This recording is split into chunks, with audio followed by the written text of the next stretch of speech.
D-Source, nandito na nga tayo ngayon kasama si Mark Meligan. Si Mark ay lalaban sa Sabado sa Pinoy Power 2. Mark, kamusta ka? Okay na po, ng kondisyon na, ready na sa laban. Fine na. Kamusta naman nga pala yung iyong training? Po? Kamusta po ang iyong training para sa laban mo sa Sabado? Yung training namin, yung light na kasi conditioning na kami ngayon. Kaya, pero para sa laban, kondisyon na talaga. Pwede mo ba i-describe sa ating mga makikinig at mga fans mo, kung mga lalo pa hindi pa nakakita kung paano ka lumaban, kung paano ang style ng iyong fight? Yung style ko, stylish boxer ako.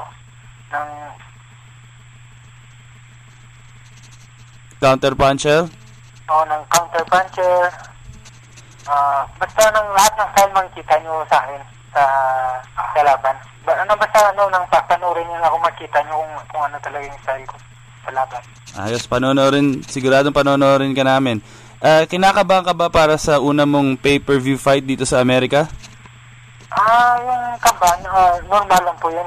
Pero ngayon, excited po ako sa laban ko kasi first time ko na pay-per-view fight. Hindi naman ako yung kaban, normal lang yun eh. Yung kaban na parang excited, gano'n. Mm-hmm. Walang kaba, ito ng laban na talaga. Nabalitaan namin na pinalitan yung makakalaban mo, hindi na si Michelle Rosales, kundi si Ernesto Zepeda na. Anong masasabi mo dyan? Nakapaghanda ka ba para sa bago mong kalaban? Nakakita ka ba ng mga tape niya kung paano siya lumaban? Yung kalaban ko, hindi ko alam kung paano siya lumaban, pero handa kami kahit ano pa yung, basta nakahanda kami kahit sino pa yung kalaban namin, nakahanda kami. Nagtitraining ka sa gym ni Floyd Mayweather dyan sa Las Vegas, sa Mayweather Gym.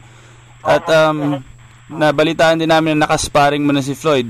Paano naman si Floyd? Paano si Floyd sa'yo? Magaling talaga si Floyd kasi idol yun. Kaya,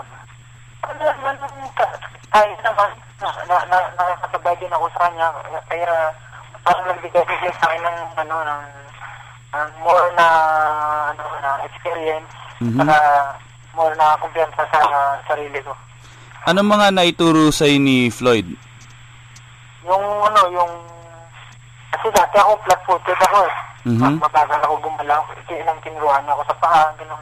Kaya nakuha ko yung mga technique niya, yung patience, relax at taas ng ring, at saka talaga mabilis.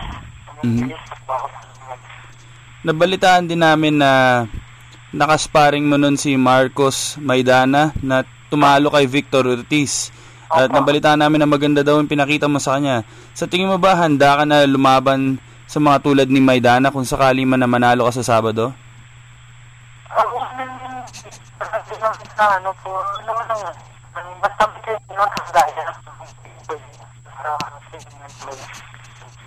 Ayos.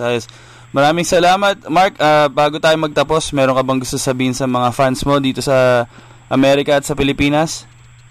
Sa mga fans ko sa Amerika at sa Pilipinas, maraming salamat sa suporta nyo, at saka panoorin yung mga bago sa August.